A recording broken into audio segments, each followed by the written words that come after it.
Bonjour, aujourd'hui le 8 mars, nous sommes au village Kep à Zalai, au haut plateau du centre du Vietnam pour participer à la grande fête de l'ethnie minoritaire Jarai. Cela s'appelle le Petit et ça veut dire la cérémonie de l'abandon de la tombe.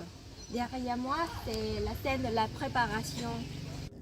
Selon la croyance des Jarai, il existe trois mondes, le monde des vivants, le monde des morts, où résident les ancêtres, et le monde des divinités. Après la mort, l'être humain devient un esprit errant, restant encore attaché à la vie terrestre. Ainsi, chaque jour, les descendants ont pour devoir d'apporter de la nourriture aux tombes pour inviter les âmes des défunts. Cette pratique prend fin lors de la cérémonie de l'abandon des tombes, généralement après 5 à 10 ans, selon la situation économique de la famille. À ce moment-là, la famille se sépare définitivement du défunt, mettant fin à tout lien pour construire une nouvelle vie, une nouvelle famille et ne continuant plus à apporter de la nourriture, à célébrer les anniversaires de décès ou à entretenir la tombe. Le défunt est alors totalement libéré pour rejoindre le monde des ancêtres.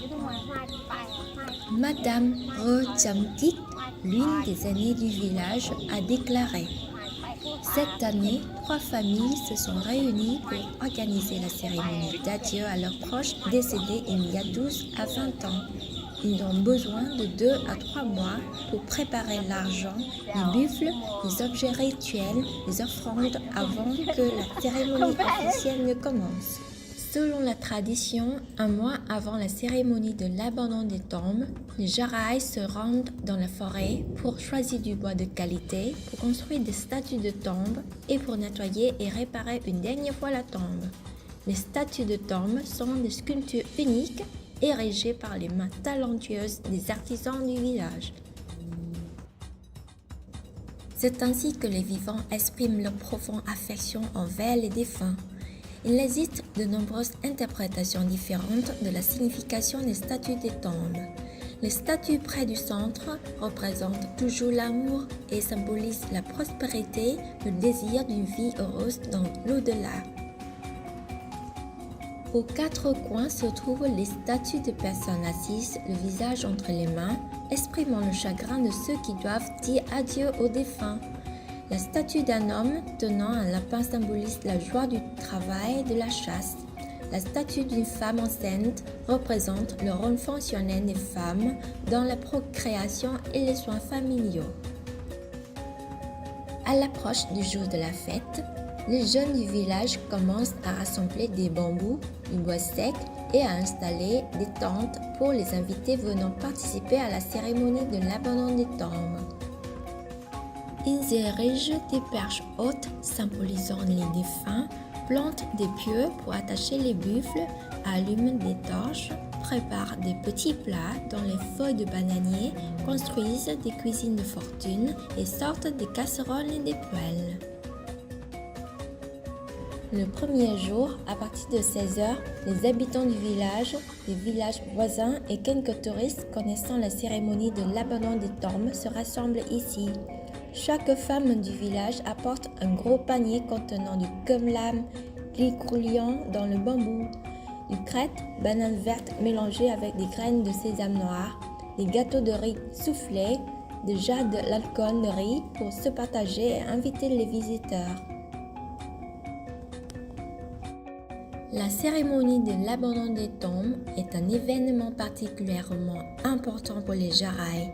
Elle est également considérée comme la plus grande fête, la plus précieuse sur le plan culturel et la plus communautaire de la région des hauts plateaux du centre du Vietnam.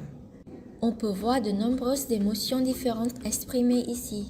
La profonde tristesse, le déchirement de devoir dire adieu à un être cher, la joie des retrouvailles entre les villageois.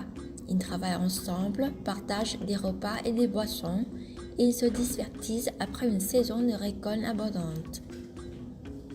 La cérémonie de l'abandon des tombes est également considérée comme un musée vivant des Jarai. Toutes les formes d'art uniques de la région des hauts plateaux du centre du Vietnam y sont représentées. Tissage, gants, danse traditionnelle, cuisine, peinture et sculpture. Autrefois, La cérémonie de l'abandon des tombes durait 7 jours d'affilée. Au fil du temps, elle a été réduite à 3 jours. Le premier jour, il y a des danses traditionnelles de Gong.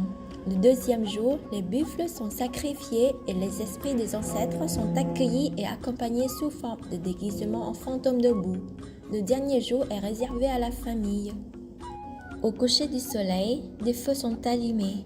Les femmes continuent à faire la cuisine, à préparer et à se relayer pour remuer de grandes marmites de bouillie de riz avec de la viande de porc et des légumes, à faire griller Nyam Lam Branding, du porc grillé dans le tube de bambou, puis à l'emballer dans les feuilles de bananier propres avant de les offrir à chaque personne du village.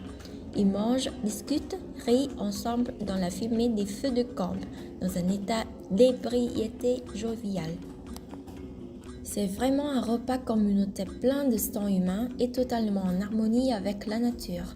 Pas de cuillère en plastique ni de bol en plastique. Certains touristes plaisantent en disant que c'est un marché unique où tout est gratuit. Seule la générosité compte. Il n'y a pas de transaction financière.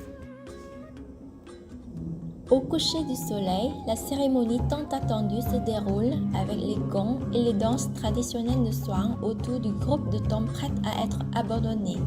Les jeunes hommes se relaient pour jouer les gongs, un instrument de musique dans la région des hauts plateaux du centre du Vietnam. Les villageois forment un grand cercle en tenant la main et dansent gracieusement au rythme de danse traditionnelle soir.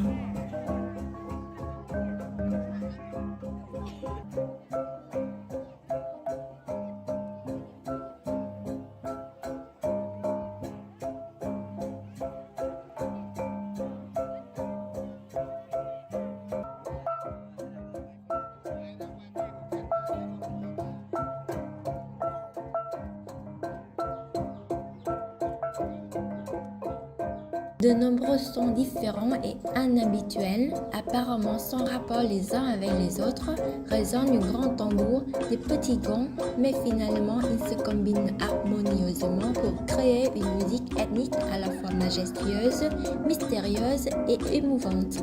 Ils dansent et jouent des gongs toute la nuit. Quand l'un se fatigue, un autre le remplace.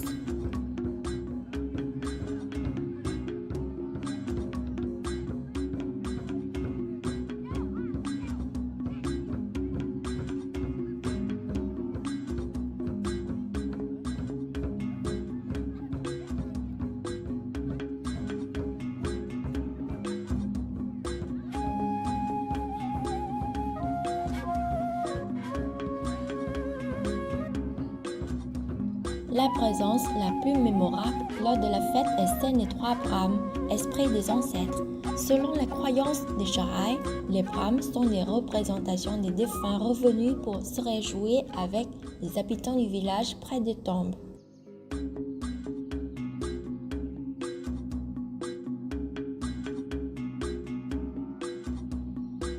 Trois jeunes hommes costumés debout, de feuilles et portant un masque apparaissent au milieu des sons de gants et des tambours dans une atmosphère de liesse et d'excitation de la foule.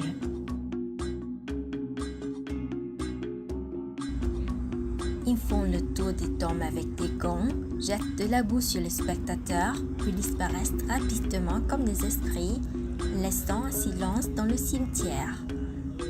La fête se termine, la tristesse et la joie se referment toutes deux.